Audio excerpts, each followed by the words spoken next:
So what is a bond? A bond is one of the only ways that school districts can issue debt. I can't hear it. Oh, Can you move over here, ma'am? sure. Okay. The microphone really doesn't seem to go other than to the camera. Yeah, it is just for the camera, and I don't have a super loud voice. I'm in finance, I'm not a teacher. I'm talking about why we're asking for a bond. So a bond is one of the only ways that school districts can issue debt, and they are specific to funding for capital improvements. So all of the projects being proposed here are capital improvement projects.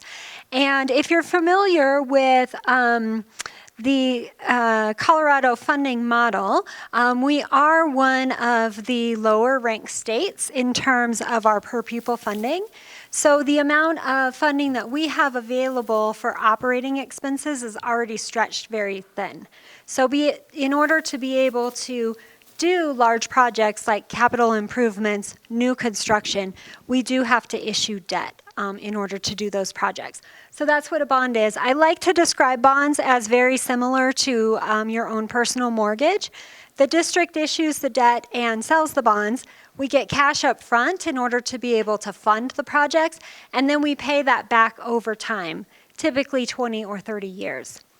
So in the question that we put on the ballot, what we're actually asking the community for is to approve us to collect a mill levy sufficient to pay that debt back over time, which is whatever that year's scheduled payment is. So we have spent about the last 2 years doing a full master plan project across the district. And the outcome of that body of work has been to identify projects that the school district needs in 3 areas: career and technical education, workforce housing, and critical maintenance for our buildings.